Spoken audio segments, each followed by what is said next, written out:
Mere Conservatism.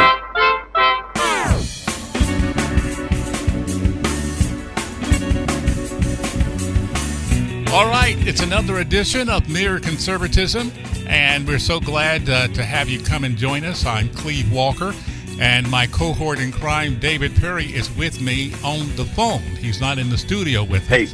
Hey, David. Cleve, you didn't say anything about crime. I'm not really sure that I'm for that. Okay. By the way, I can risk it. What the heck? We can do it. By the way, David, we haven't talked since the Braves clinched the division. You got to be feeling pretty good about that. Yeah, I'm feeling great.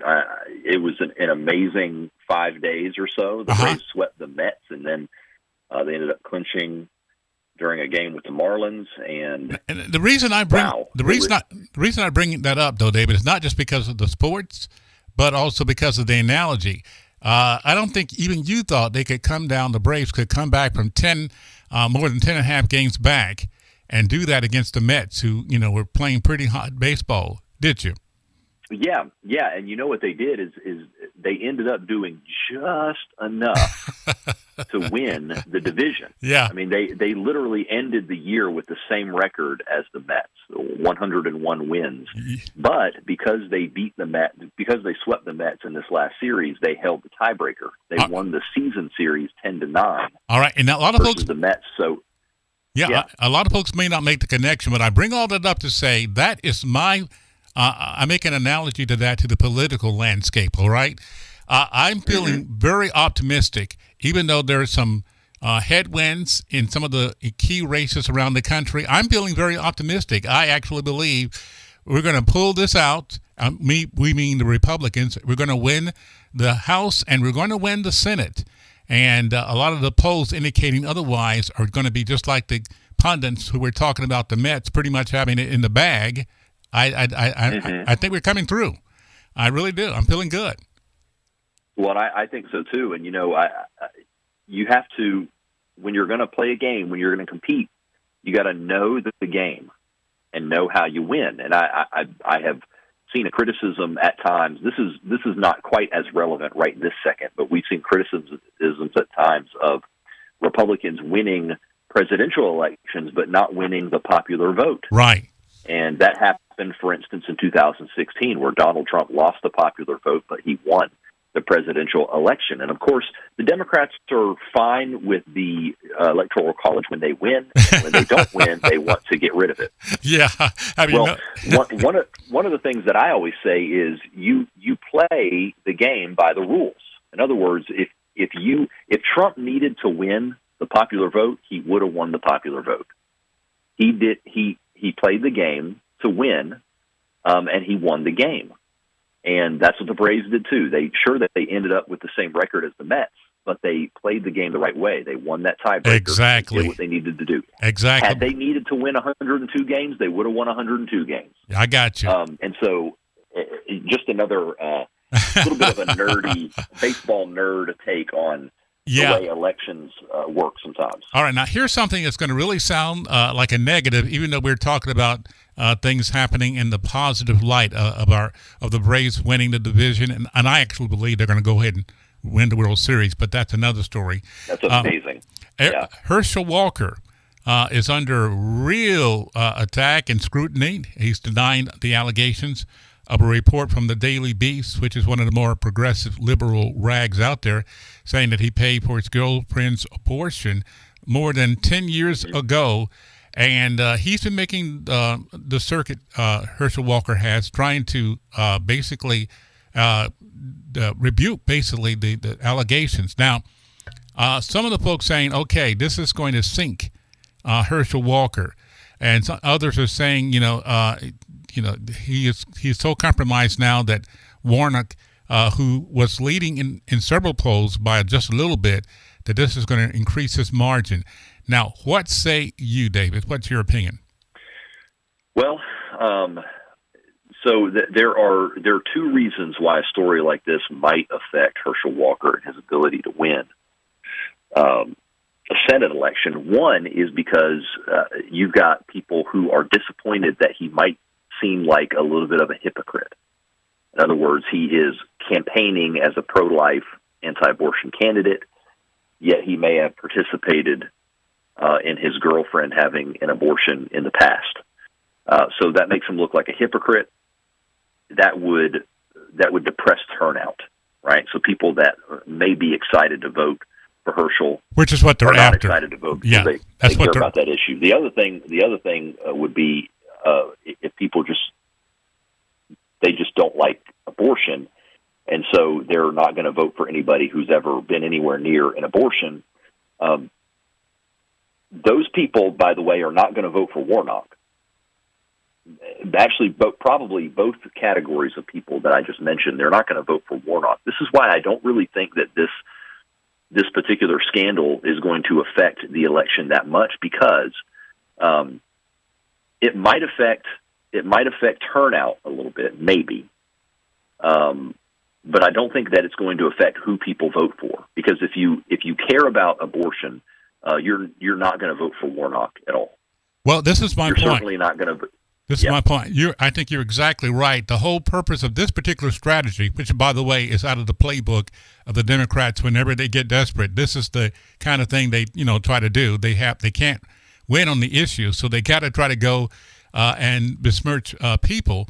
But their strategy is, like you said, to depress the vote on our side. They know they're not going to get anybody on our side to vote for Warnock, but they're hoping this will be just enough to take the wind out of the sails of those who are supporting Herschel Walker. And I got to tell you, everything I'm hearing, the scuttlebutt over social media and other places, saying that's not going to happen. I think most people, and they're not looking at Herschel Walker necessarily as being hypocritical. Some may, but I think most people, and I'm one of them, David, feel that with the stakes being what they are, in this country. In other words, the larger issue right now is America. The larger issue right now is the fate of the nation. And what I'm hearing right now is most people, whatever is the truth about these allegations, and I don't think they are true, or at least not to the extent that they should be accepted on face value. But whatever the situation is, the stakes are just too high in this election, and so I don't think this is going to stick in the way that they wanted to, but it also shows they got to try something. You know where I'm coming from? Yeah. I just think, just politically speaking, the voters that this kind of thing targets, they're not going to vote for. They weren't going to vote for.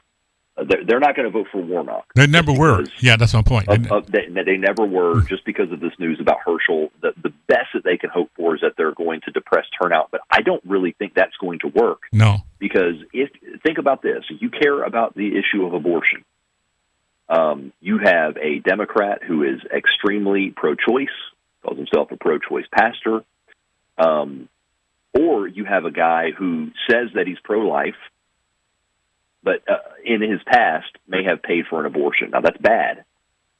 But which candidate is going to uphold your value, is more likely to uphold your value? Yeah.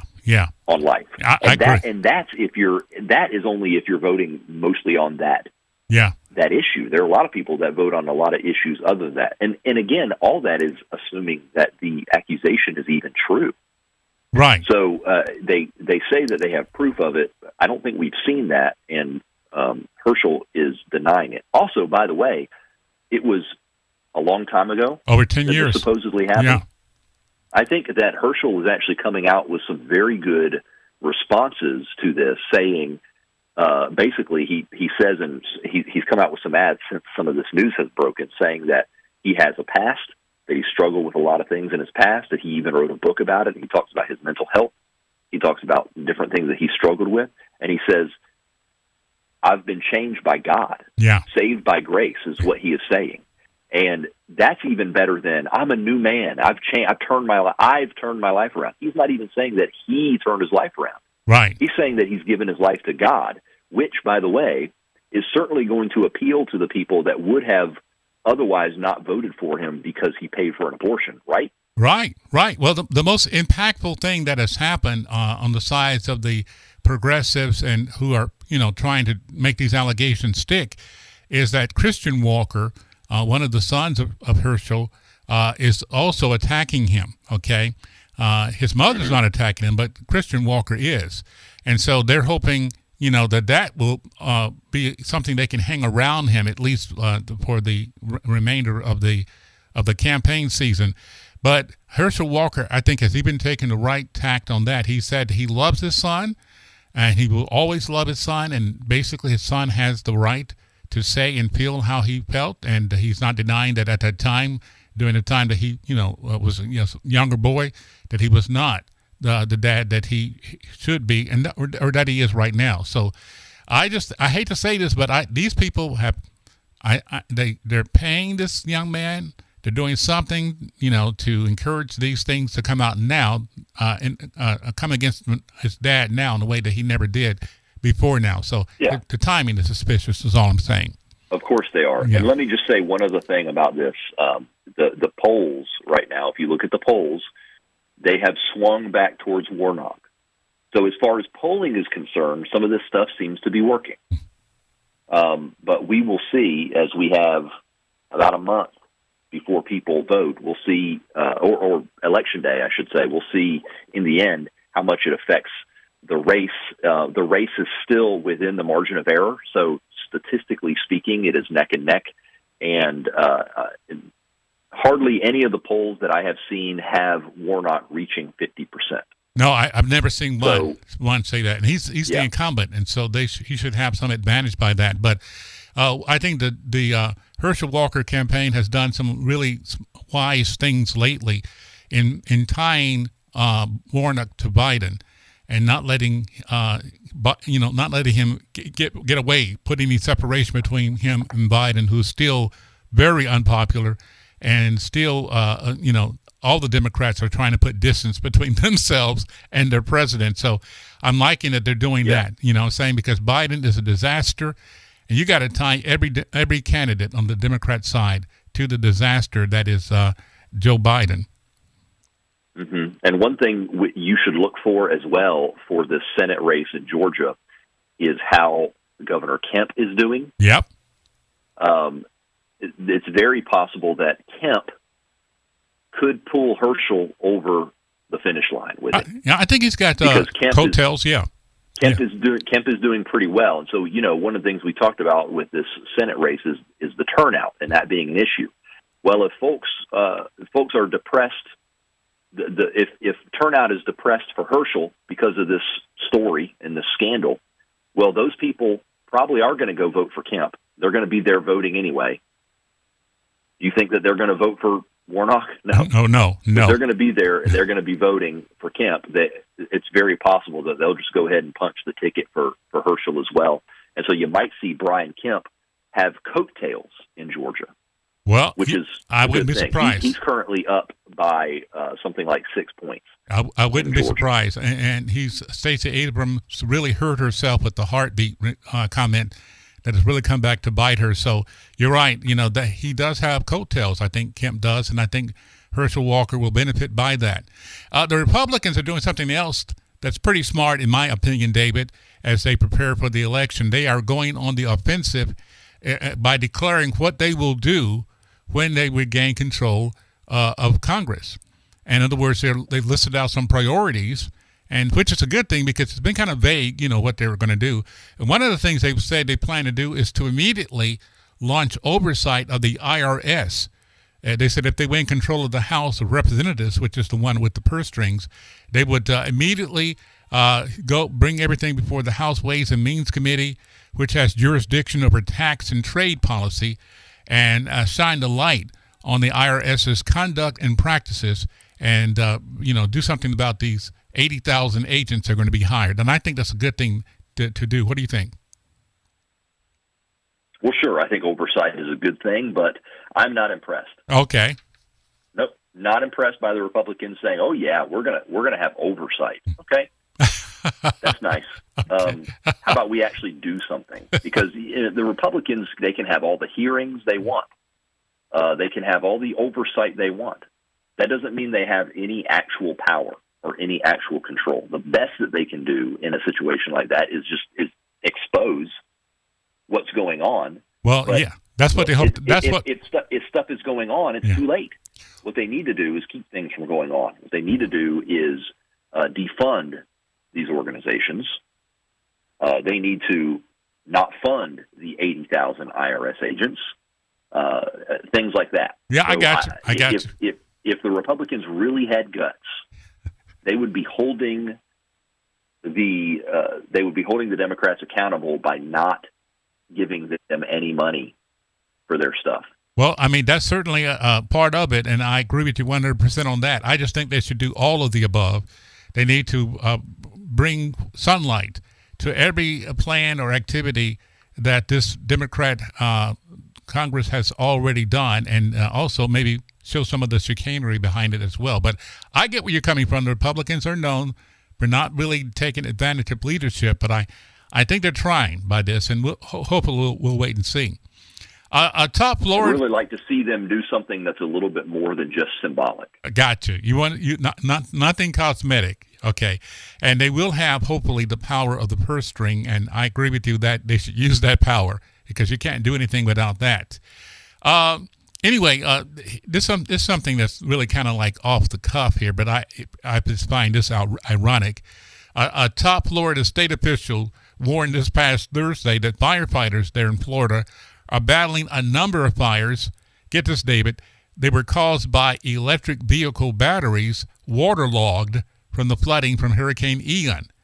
Those batteries have been waterlogged in the wake of the hurricane, and because of the corrosion and whatnot, it's led to unexpected fires. Now, I never heard of this before.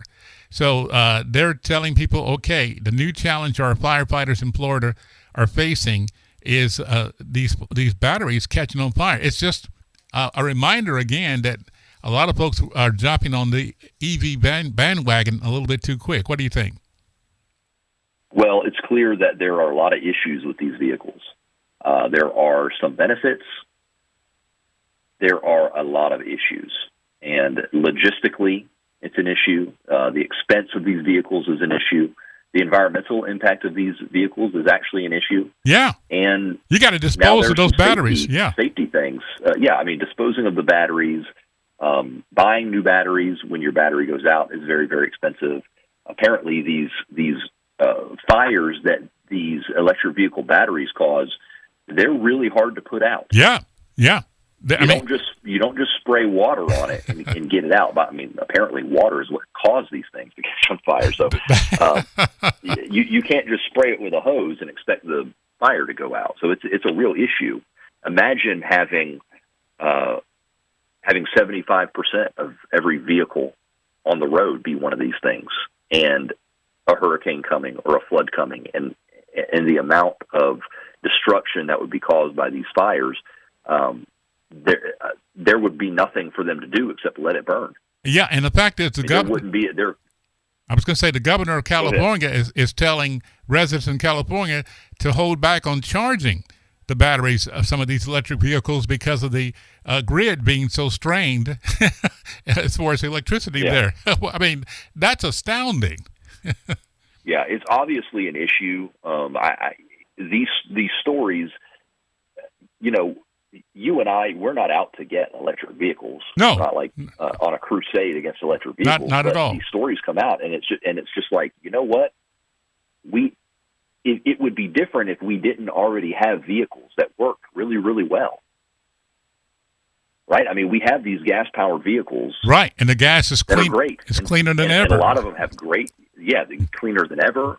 They get great gas mileage, so it's not like they all burn a ton of gas.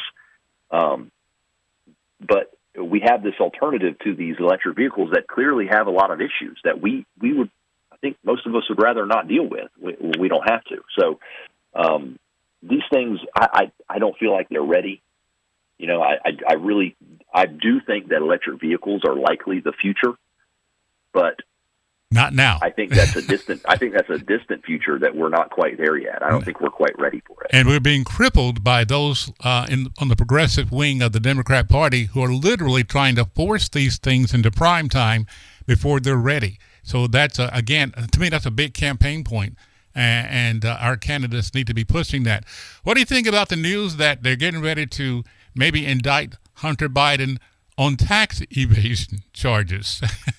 I'm sorry. What's your take? I mean, I'm glad that they're enforcing the law. If they do have him on that, I'm really surprised that this news is coming out. I really wouldn't think that they would do it. Well, they got to do it. They got to do it. And by the way, Cleve, this is the kind of thing that could lead to other things, too. Oh, that's my point. That's one thing. You better believe that Hunter and Joe are paying very close attention to this, because they start digging into his taxes and start getting, and they have, but they start getting that out there. There's a lot of things that they could discover. Yeah. If this thing were to turn out in a just way, in a way they would do it if this was the son of Donald Trump, for example, they're going to get him on a lot more than tax evasion.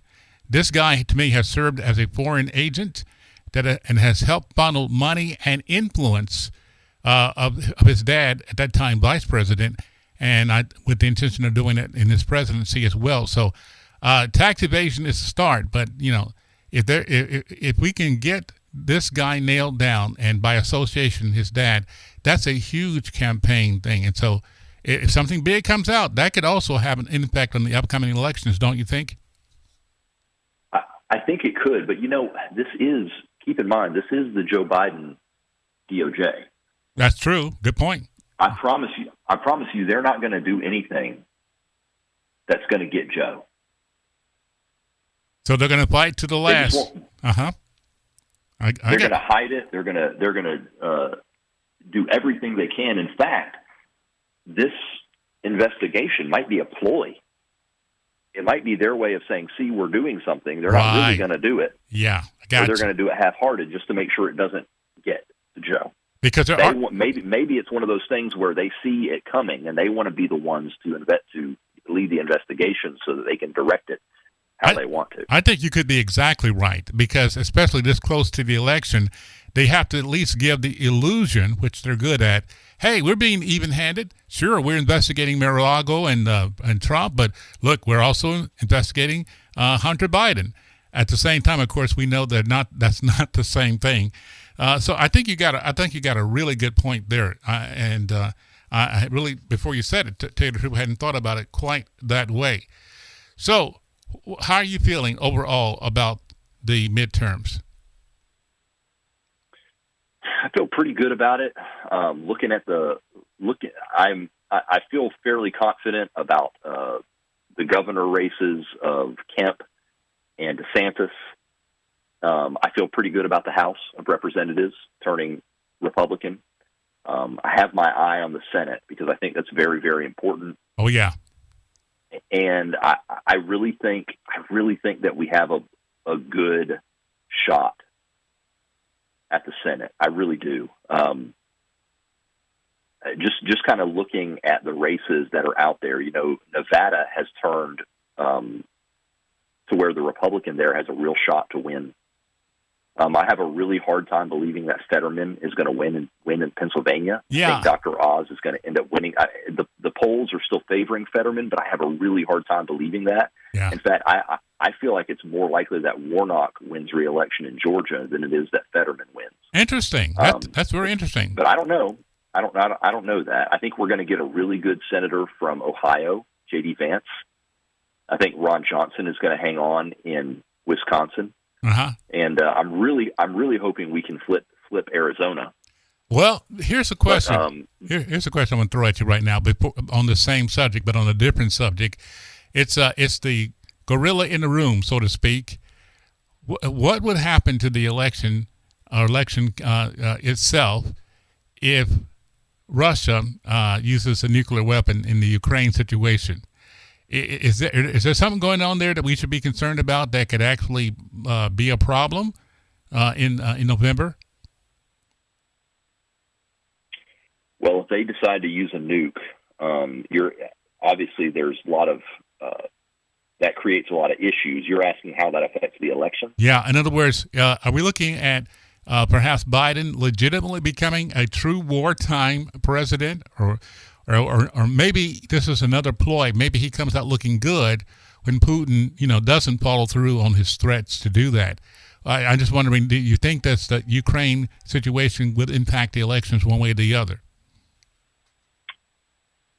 I really don't think that the Ukraine situation is going to affect the midterm election. No. Okay. I don't think so. I think that this election is about, obviously that's a huge issue. The possibility of nuclear war is a huge issue, and obviously there's a lot of implications on that. It's, it seems a little trite to cite nuclear war and ask how it's going to affect a midterm election, because obviously there are bigger issues when nukes are involved. But yeah, I mean, I really think that this election is now and will be, almost no matter what happens, is going to be about the state of our economy. Yeah, it's going to be about inflation. It's going to be about jobs. It's going to be about the economy. It will probably a little bit be about things like, to some voters, it's going to be about things like abortion and stuff like that. I got you. I think this is a domestic election. It's going to be about what's happening here. I agree with you. I'm going to say, though, it needs a mention only to the extent that I believe the instability around the world itself is the result of a president that is so weak and feckless that it literally invites imbalance. You know what I'm saying? Absolutely. This war is Joe Biden's fault. Yeah. 100%. I'm so glad. This economy is Joe Biden's fault. 100%. This is he owns this, and not everybody necessarily sees it that way. Well, but I believe that's the truth. I mean, I really think that if Donald Trump was president right now, Vladimir Putin never would have invaded. Gotcha. Never would have happened. Gotcha. David, we've come to the end of another great scintillating conversation, and as always, if folks can hear this conversation anytime they want to, best way is how? Yeah, check it out on Apple Podcasts, on your podcast app there on your iPhone. You can go to Spotify. You can check it out on YouTube or Facebook as well. David Perry, and I'm Cleve Walker. Thank you for joining the conversation. And again, we'd love to get input from you on the Mere Conservatism Facebook page as well as Twitter. And do join us next time. And remember, it's not over with yet. So keep the faith.